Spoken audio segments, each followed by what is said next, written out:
Urretxuko udalaren egoera finantzieroa nolakoa den esplikatzen jartzerakoan, iruditzen zaigu ez dela txarra. Hori zergatik diogu, batez ere, ulertu behar degulako krisiali sozioekonomiko kontestu batetan bizi garela, eta horrek esan nahi du, noski, udalerako sarrerak murriztuta ditugula hein handi batetan, azkeneko 2007-2008 urtetik hona, eta horrek esan nahi du, noski, gutxiago gastatzeko ere aukera daukagula. Dena den, hau dena ulertu bat dugu, bilakaera bat ikusita, eta uste jarraian esplikatuko ditugun grafiketan, azkeneko 10 urtetan izan dugun bilakaeren berri ematea importantea dela. Batez ere, saiatu nahi dugulako esplikatzen, baliabide publikoak xautu baino gastatzearen diferentzia zein den, batez ere, austeridade printzipioak markatu ordez, sobriedade printzipioa markatu behar direlako, zuhurtzia markatu behar direlako, horrek esan nahi du, behin hori markatzen dezunean lehentasuna jartzen dituzula, eta lehentasuna dira Urretxuko herritarrek bizi dituzten behar fisiologikoak eta behar segurtasuna ematioten beharrak dela enplegua, dela etxe bizitza, dela jatekoa izatea, hezkuntza duin bat izatea, osasun zerbitzu duin bat eukitzea, horiek denak bermatuta daudenean, gainontzeko kohesioa lotutako politika markatzen dituzu. Gehiago ez desestrukturatzeko daukagun gizarte hau. Jarraian datozen 10 grafika hauen bidez, saiatuko gara adierazle desberdinekin esplikatzen, udaletxeko egoera ekonomiko-finantzien bilakaera zein izan den, baina ez gure legislaturan batez ere azkeneko 10 urtetik hona zein izan den pixkat konparagarriagoa izateko. Eta konparatuko dugu bai Gipuzkoako gure batazbesteko batekin, gure multzoko beste herri batzuekin eta Gipuzkoako mediarekin. Lehendabizikoa da udal diru sarrerak. Hor alde batetikan jasotzen ditugu fondo foraletikan, gero diru laguntza desberdina jasotzen dira Espainiarre estatutikan eta baita ere Europatikan, batez ere fondo foral horrek ematen digu garantia bat nolabait udaletxeko sarrera nagusitza daukagu gastu handienak hortikan bermatzen ditugulako. Baina badaude gainotzeko herritarrek ordaintzen dituzten kontribuzio zerga eta tasen bidezkoa, eta datua interesante iruditzen zaigu ematea izan ere 2013 urteko datua da 376 euro jasotzen ditugula biztanleko, eta hori gainontzeko mediekin konparatuta 128 euro gutxiagokoa da. Horrek esan nahi du, oraindik badaukagula margen bat udal zergak igotzekoa, baina gure apostua izan da politika bezala udal zergak ez igotzea. Datu importantea da jarraian emango dugu funtzionamendu gastuari dagokiona, hor sartzen ditugu langileriaren gastuak, ondasunak eta zerbitzu arrunten erosketak. Hor ikusten da bilakaeran funtzionamendu gastuak azkeneko urteetako bilakera goranzkoa izan dela eta orain poliki-poliki jaisten ari garela, besteak beste sarrera gutxiago ditugulako, baina oraindik ere ikusten da funtzionamendu gastuetan 92,2ko portzentajearekin media 197 inguruan dagoenez 5 puntu jaisteko aukera izan dezakegula. Horrek esan nahi du aurrezteko malgutasuna ere handituko litzaigukela gastu hauek gehiago jaitsiko bagenitu. Funtzionamendu gastu guztietatikan interesantea da pertsonal gastuari begirako irakurketa bat egitea, konparatuta bai pertsonal gastuak eta azpikontratazioak lotura zuzena dutela, eta kasuan kasu Urretxuko udalean gainera pertsonal gastua gainontzeko udalerrekin konparatutakoa baino baxuagoa da, hau da, funtzionario publiko gutxiago ditugu, baina horrek ez du esan nahi zerbitzu gutxiago ematen ditugunik, hau da, azpikontratazioa altuagoa daukagulako. Hemen ikusten da, adibidez, grafika honetan pertsonal gastua 23,6koa dela, eta media 28-30 inguruan dabilela Gipuzkoa mailan. Azpikontratenak kezka sortzen digu, batez ere azpikontratako langileak ez ditugulako publifikatu, Rajoyen legeak ez digulako uzten, baina nolabait horrek ematen diguna da jarraipen estu bat egitea momentu honetan ditugun kontratuetan blindatzeko bai konbenioak, ultraaktibidadeak eta ditugun azpikontratatuko langileak udaletxeko langileen dituzten baldintza antzerakoak edo berberak izaten edukitzeko. Inbertsioen atala begiratuta, inbertsioena garbia da, ezta? 2008az geroztikan abiera handiko maldabera bat izan da, inbertsioen kapazitatea udaletxe honetan eta Gipuzkoan eta gainontzeko udalerri askotan. Hor, datu esanguratsua 2007an Gipuzkoako mediatikan gora geunden, 33,2an geunden, iaia 10 puntu gehiagokoa, eta azkeneko bilakaera oso berantzkoa izan da. 2012an fondoa jo genuen, 3,3ra jaitsi ginelako, eta orduz geroztikan, bai zorpetze maila jetxi degulako, bai gastua doitzen joan garelako eta bar, poliki-poliki goranzko bidean ari gera. Momentu honetan, 2014an Gipuzkoako mediaren antzean gaude, 13,1 igo gara, eta horrek uste esan nahi duela etxeko lanak ondo egin direla. Diruzaintza gerakina edo remanentea, hau zer da, behin gastu orokorretako zera guztiak kitatzen denean, gelitzen zaigun soberakin hori da, ezta? Hor, grafika honetan, inbertsio hau bezala garbi ikusten da beranzko joera bat izan duela, baina beranzkoa 2011an fondoa jo genuen minusera negatibora iritsi ginalako. Zer dela eta, remanente negatiboa 458.000 eurokoarekin itxi genuen 2011 urtean, horrek esan nahi du aurreikusitako sarrerak baino gastu gehiago egin zirela maila real batetan, eta horrekin hori arrastratzen jungera azkeneko urteotan, eta hor diruzain gerakina positibo izaten iritsi gara. Hor 2012an esate baterako 156.000 euroko positiboa lortu genuen, eta 2013 urtea itxi dugu 216.000 eurorekin. Orduan horrek margen bat ematen digu gaur egun inbertsioak eta egiteko. Importantea da udaletxe honek zezor bizi daukan argitzea, hau da, epe luzeko maileguan zenbat daukan oraindikan amortizatzeko eta interesetan ordaintzekoa. Hor garbi ikusten da 2005, 2007 eta 2008 urteetan epe luzeko mailegurik ez zela existitzen udaletxe honetan. 2009 urtean 21,4 igotzen da zor bizia, horrek esan nahi du 1,5 milioi mailegu bat eskatzen zaiola kutxari sarralde erosteko. Baina 2010 urtean ikusten dezute hor igo egiten dela 48,1. Hau zer dela eta beste 2 milioi euroko eskaera bat, mailegu eskaera bat egiten duelako, sozietate publiko bat sortzen duelako Urretxuko udalak, eta orduan guztira 3 milioi mailegua gelditzen zaigu. 2 milioi euroiek eskatzen dira udalari erosteko sarralde. Orduan, udalaren jabetza izatetikan, sarralde sozietate publikoaren jabetza izaten da. Gutxi asko honek esan nahi duena da, zorpetze maila asko igotzen dela Urretxuko udalean, salerosketa kontua direla medio, eta maileguan 48,1 iristen gara. Hori 2010ean, noski, hau ordaintzen hasten gara 2011 urtean, legislatura hasieran honekin topo egiten dugu, karentzi urte badagoelako aurretikan, eta azkeneko urteetan, batez ere egin duguna izan da, praktikamente 2014 urtarri arte zorpetze maila hau jetxi, doitu, gastu guzti hau doitu, interesak eta amortizazioak kendu, eta 15 puntu jetxi ditugu.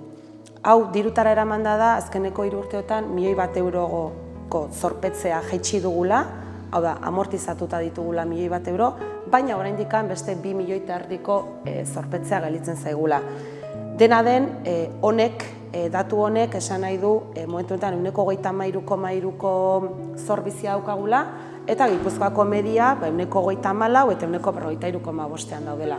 Beraz, zifra horien barruan, malgutasun horren barruan sartzen gara, eta epe luzeko proiezioak egiteko moduan gaude. Zorpetze muga zuzenean lotuta dago zorbiziarekin, honek esan nahi du ze gaitasun daukagun autofinantziaketarako behin zorra kenduta gero. Zorra jaisten ari ganean noski gaitasuna handitzen doa. Beraz, momentu honetan autofinantzateko gaitasuna 45,7 dakagu, Gipuzkoako mediaren bataz bestekoaren lotura zuzena duen margen batekin. Oianek azaldu duen Urretxuko udalaren egoera ekonomiko-finantziera ulertzeko ezinbestekoa iruditzen zaigu Urretxu 2020 buruzko irakurketa bat egitea. Urretxu 2020ek zer esan handia izan duelako bilakaera honetan. Urretxu 2020 soziedade publiko bat da, 2009an sortua, eta Urretxuko herriaren arlo urbanistikoa gestionatzeko helburuarekin. Esan beharra dago, soziedade publiko honetan udala dela bazkide bakarra. Garrantzitsua iruditzen zaigu hori argi uztea, zer dan, zertarako eta noiz sortua izan zen. Hau esan da, 2009tik gaur arte, 2014 arte, saiatuko gera urtez urte sozietate publiko honek izan dituen hito garrantzitsuenak azaltzea. Eragin zuzena dutelako lehen Oianek azaldu duen udalaren bilakaera ekonomikoan. 2010 urtean, sozietateak 2 milioiko prestamo bat eskatu zuen, Urretxuko udalaren zen Sarralde erosteko.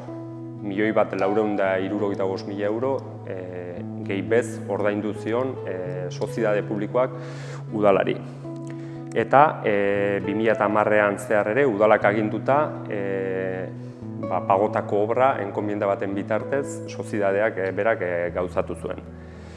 Mailegu honek zaukan soberakinarekin, sozietateak berak zauzkan gasto fijoei aurre egiten jarraitu zuen. 2011 urtean, udalak aginduta ere beste 3 proiektu gauzatu zituen, 3 proiektu egiteko enkomienda egin zion sozietate publiko honi, eta irailetik aurrera, mailegu horrek sortu zituen amortizazioak eta interesak ordaintzen hasi zen sozietate publiko. Ordura arte urtebeteko karentzia egon zen eta 2011ko irailetik aurrera amortizazioak eta interesak ordaintzen hasi ziren. Hortaz, 2012 urtean lehen aipatutako amortizazio eta interesak 250.000 euro gutxi gorabeherako kostua suposatu zuten Urretxu 2020-rentzat. Guzti hau, 2012 urtean batipat, sozietateak berak zaukan gerakinetik ordaindu zen. 2013 urtean, sozietateak aktibidaderik ez du, eta ez du diru sarrerarik ere ez. Amortizazioak eta interesak ordaintzen jarraitu behar da, eta gerakinik ere ez du. Beraz, Urretxuko udalak 250.000 euroko, gutxi gorabehera 250.000 euro inguruko ekarpen bat egiten dio sozietate publikoari gastu hauei aurre egiteko. Eta 2014 urtean dinamikak bere horretan jarraitzen du, sozietateak ez dauka aktibidaderik, gogoratu behar da gestio urbanistikorako sortua izan zela, ez dauka aktibidaderik, baina bai, udalak egindako ekarpenekin, oreka patrimoniala lortzen da sozietatean, 250.000 euro berriz ere udalak jartzen ditu amortizazio eta interesei aurre egiteko, eta momentu honetan, egoera hori izanik, sozietatea aztertzen ari da bere jarraikortasuna beharrezkoa den edo ez. Eta likidatzea komuniko litzateken edo aztertzen ari da, eta horrek izango lituzken eraginak. Ondorio bezala esan dezakegu, sozietatearen kontu hau, Urretxu 2020 kontu hau, importante dela lehendabizi ekilibrio patrimonial lortu degula jakitea eta lortzea, lehen ez zuena, hau da, sozietatearen legeari dagozkion kontu guztiak betetzen ditugula importantea da. Baina arduratzen gaitu nolabait Urretxu 2020 bezalako sozietate publiko batek aktibidaderik ez duena, berez, aktibidadea sortzeko eraikitzen den egitura juridiko honek aktibidadeek ez baldin badauka ez diogu zentzuri topatzen, eta gainera ikusten dugu epertain batean gainera ez duela aktibidaderik edukiko. Eta epe luze batetan izatekotan auskalo, baina gustatuko litzaiguke ukitzekotan izatea udaleko diru publikoaren gestionatutako lidergo batekin eramandako izatea, eta ez modu edo eredu ez gardena den modu honetara. Arduratzen gaitu bestalde, bai duen momentu honetan izan dezakeen zorpetze maila horrek, baina esan dezakegu maila positibo batetan kontrolpean daukagun situazio bat dela, eta kontrolpean daukagu bai horrek eragin dezakeen proiekzio ekonomikoan udaletxe honetan, uste dut biabilidadea baduela, baina beste alde batetikan Urretxuko herriak patrimonio publiko bezala, Sarralde bezalako orube industrial bat eukitzea iruditzegu oso positiboa dela, besteak beste horri aktibidadea emateko eta martxan jartzeko parte hartze prozesua daukagulako. Eta guzti honekin esan nahi duguna guretzako orain aztertzen ari garena likidazio prozesu badela, eta likidazio prozesu hori ahalik eta modurik bideragarrienen eta ekitatea mantenduta eramango degula. Baina guzti hau gardentasunez eta herritarrei esplikatuta zer dagoen eta zertara eramango gaituen guzti honek. Importantea da sarrera guzti hau eginda ikustea Urretxuko udalean aurrekontuen garapena nolako izan den. Grafika hau ikusi besterik ez dago ze bilakaera izan duen, ezta? hor topea jotzen dugu 2010 urtean ia 11 milioi euroko aurrekontu batekin, eta 2011ra 2 milioi euroko jaitsira bat egiten dugu, eta azkeneko urteetan jungara hori guztia orekatzen. 8, 7, 900 inguruko aurrekontuak ditugu gaur egun, eta esan behar dugu gainera aurrekontu orekatua direla. Dena den hori ez da beti horrela izan, lotura egin behar degulako 2011 urtean izan genuen remanente negatiboarekin 2011 urtea superabit batekin itxi behar izan genuela aurrekontua. Baina ondoren orekatua dauzkagu aurrekontuak, hau da ditugun sarreren araberako gastu egiten ari gara, eta gainera margena uzten digu, soberakin positiboa uzten digu, horrek nolabait inbertsioak eta abar egiteko. Eta horrek ematen digu nolabait aurrekontuaren kontrol zuzen bat eramaten ari gara, plan ekonomiko-finantziero bat egina daukagulako, eta hileroko aurreikuspenak egiten ditugula datuak eta gastuak eta ingresoak doitzen joateko. Jarraian ikusiko dugu, 2014ko aurrekontuaren bilakaera gazta honetan ikusiko dugu zertan izan diren portzentairik handienak. Bueno, hasteko komentatu behar dugu, guretzako ardatz importanteak diren, udaletxean diren ardatz importanteak diren departamentuak, bai sustapen ekintza, gizarte ekintza, sustapen soziokulturala eta hirigintza direla, horiek eramaten dute sartzen ditugun diru sarreren kopuru handienak, normalean diru laguntzak ere hala izaten direlako. Ondoren, administrazio orokorra eta ogasuna hor bai antzeko zerak izaten dituzte, batean pertsonalen gastuak eta bar sartzen ditugu, ogasunean sartzen ditugu ogasun gastuak, gastu finantzieroak, zorpetzeak, horiek izan dira azkeneko urteetan jaitsiera bat nabarmena izan duten 2 departamentu izan ditugu, eta gero hor ikusten ditugu kolorin desberdinetan sortu ditugun gainontzeko departamentu berriak, esango partida berriak. Bai ingurumenari dagokiona, guretzako apustu importante egin dugu ingurumenarekin, lehen landa garapenarekin lotura zuzena zeukalako, iruditzen zaigu ingurumena gai transversal badela eta departamentu guztiekin lotura zuzena eduki behar duela. Parte hartzak eta komunikazioa etzan existitzen udaletxe honetan horrelako partidarik eta ez departamenturik, ez komisiorik eta ez beste ezer.